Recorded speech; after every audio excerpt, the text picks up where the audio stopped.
Permasalahan terkait kasus dugaan penghinaan yang dilakukan oleh haters bernama Kartika Damayanti, pemilik akun @gundik_empang kepada penyanyi Ayu Ting Ting saat ini masih terus berlanjut. Pada hari Selasa 12 Oktober 2021, Ayu Ting Ting bersama kedua orang tuanya kembali menyambangi Polda Metro Jaya untuk menghadiri pemanggilan penyidik. Terkait pemanggilannya di Polda Metro Jaya, Ayu Ting Ting dan kedua orang tuanya pun dikabarkan telah dilaporkan balik oleh orang tua Kartika Damayanti. Menanggapi hal tersebut, Ayu Ting Ting pun dengan tegas mempersilahkan pihak haters untuk melaporkan balik dirinya ke pihak yang berwajib.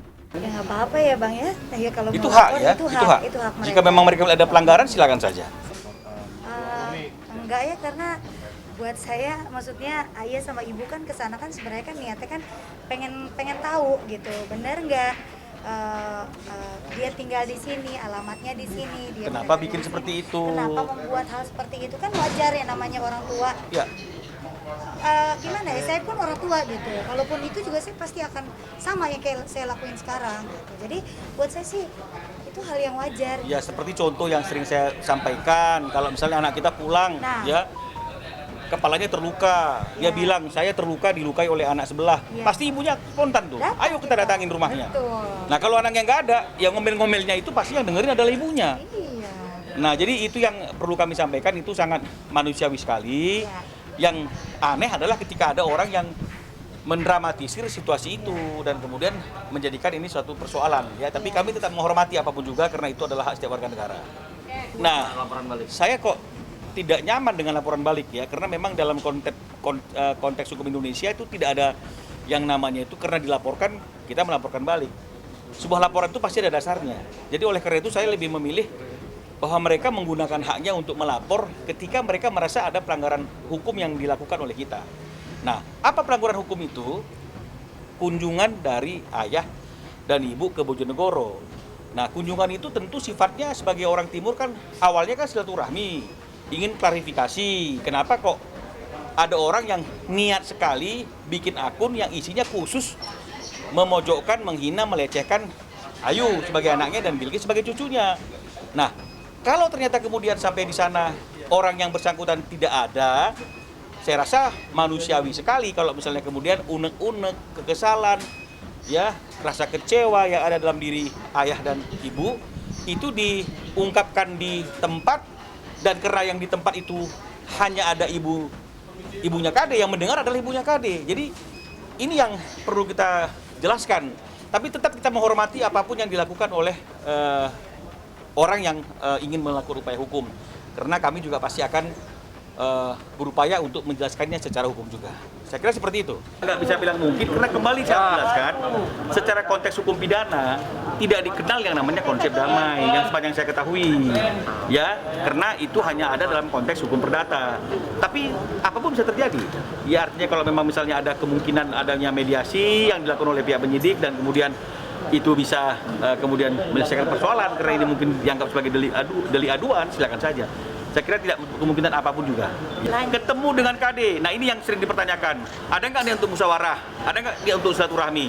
Ketika ayah dan ibu datang ke Bojonegoro, niatnya untuk bersilaturahmi, niatnya untuk mengklarifikasi, tapi karena tidak ada dan akhirnya yang mendengar emosi itu harus orang yang ada di rumah, itu dipersoalkan. Nah sekarang ditanya, apakah nggak ada niatan untuk bertemu? Ketika bertemu dipersoalkan. Jadi ini yang harusnya jangan dibolak-balik. Ya, saya kira seperti itu ya. Oke Mbak ya. Dalam pemanggilan pihak Ayu Ting Ting dan kedua orang tuanya, yakni Abdul Rozak dan Umi Kalsum, pihak Ayu Ting Ting yang juga ditemani oleh kuasa hukumnya, Minolas Bayang, mengaku jika pemeriksaan berjalan dengan baik, sesuai dengan yang direncanakan. Pemeriksaan hari ini sudah berjalan dengan baik dan lancar. Tadi untuk Ayah Roja ada 6 pertanyaan. Untuk Ibu Umi ada sekitar 12 pertanyaan. Semuanya berkaitan dengan masalah akun Gundik Empang dan hal-hal yang berkaitan dengan tulisan-tulisan yang ada di akun tersebut. Enggak dong, kan emang udah harus diluangin waktunya. Kan semuanya udah dijadwalin, udah dicocokin jadwalnya gitu. Makanya kita bilang bukannya kemarin tidak menghadiri, tapi kita ngatur balik waktunya supaya enak gitu. Sehingga juga bisa izinnya juga bisa nggak dadakan. Tidak apa-apa lah. Kewajiban kita panggilan ya kita harus ikutin. Semuanya sudah berjalan dengan baik seperti apa yang kita harapkan. Pemeriksaan saksi pada hari ini, saksinya ada Ayah Roja dan Ibu Umi sudah selesai ya. Untuk Ayah Roja tadi ada 6 pertanyaan dan untuk Ibu Umi ada lebih kurang 12 pertanyaan. Semua pertanyaannya berkaitan dengan masalah akun Gundi Empang. Sebenarnya bukan tidak hadir ya. Jadi ketika ada panggilan itu suatu hal yang lazim ketika kuasa hukum berkoordinasi terkait dengan masalah jadwal ya, jadwal pemeriksaan yang waktunya itu bersesuaian dengan waktunya kita sebagai saksi yang mau diperiksa maupun waktunya penyidik ya, karena hari Jumat itu kan juga hari yang singkat, hari yang pendek ya. Jadi makanya oleh karena itu kita pindahnya ke hari Selasa, karena selama ini setiap pemeriksaan yang kita lakukan di Polda Metro Jaya terkait dengan laporan kita itu selalu hari yang kita pilih di hari Selasa. Jadi memang sudah kita siapkan hari untuk perkara ini ketika memang ada panggilan dari pihak penyidik kepolisian itu di hari Selasa. Jadi biar enggak setiap hari kita mengatur waktunya dengan susah. Saya kira itu. Jadi bukan tidak hadir ya. Karena yang ditanyakan ke Ayah Roja itu adalah sesuatu hal yang dialami, diketahui, dirasakan oleh ayah sendiri, tentu ayah dengan mudah memberikan jawaban, karena kan definisi saksi itu kan adalah orang yang melihat, mengetahui dan mengalami sendiri. Jadi yang ditanyakan oleh penyidik juga hal-hal yang dialami oleh Ayah Roja, yang dirasakan oleh Ayah Roja sebagai orang tua ketika ada sebuah akun yang isinya itu memojokkan anaknya, memojokkan cucunya. Jadi kan tidak ada kesulitan untuk menjawabnya, kecuali tadi pertanyaannya hal-hal yang di luar apa yang diketahui oleh Ayah Roja, pasti akan ada kesulitan. Tapi ini kan memang saksi itu seperti itu. Jadi semuanya bisa dilakukan dengan baik oleh Ayah Roja dan juga Ibu, semuanya dilewati dengan baik. Banyak lah, pokoknya semuanya bersangkutan dengan akun Gundi Empang. Ya. Nggak jauh melebar dari itu kan? Nggak ada melebar dari itu. Proses hukumnya, kalau tadi saya bicara dengan penyidik, hal-hal yang berkaitan dengan masalah BAP pelapor, saksi, itu sementara ini sudah dianggap selesai ya. Jadi mungkin akan ada tingkatan selanjutnya, ada gelar perkara dan mungkin sampai kepada pemanggilan orang yang dilaporkan. Jadi kita tinggal lihat proses selanjutnya dari pihak penyidik kepolisian. Kan semuanya juga harus dijalanin, proses semuanya kan harus diikutin. Dinikmatin aja. Insya Allah dapat hasil yang memuaskan. Amin. Iya.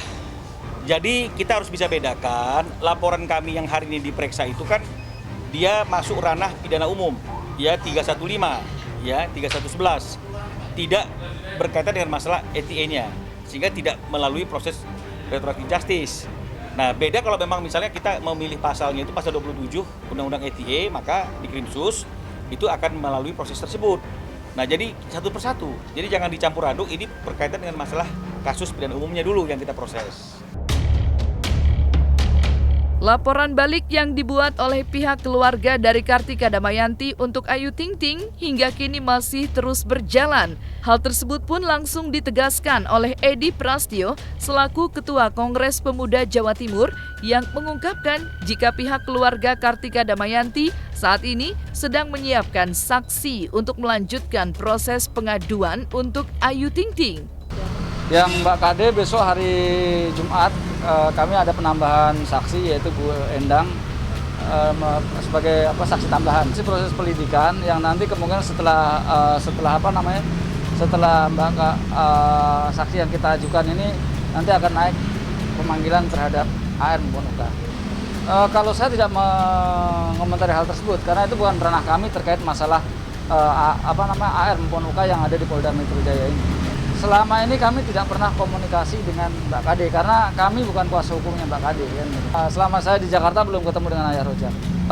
Belum ada agenda. Biarkan proses hukum di Polres Bojonegoro berjalan terlebih dahulu lah. Keadaannya Bu Suwandri maupun anaknya Mbak Kade ini sudah membaik lah. Cuman masih tertutup untuk ketemu dengan orang yang tidak dikenal kan gitu. Ya masih ada trauma lah. Karena setiap kedatangan tamu yang tidak dikenal, beliaunya menutup diri kan gitu.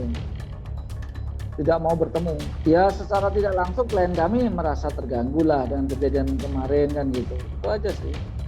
Pertama hidup di masyarakat kan di perkampungan ya, di pedesaan ya pasti jadi bahan omongan kan gitu. Kalau kami sih tidak menyangkut pautan dengan Mbak Kade ya Mbak ya, karena kami bukan kuasa hukumnya Kade dan tidak pernah komunikasi sama sekali dengan Mbak Kade. Gitu.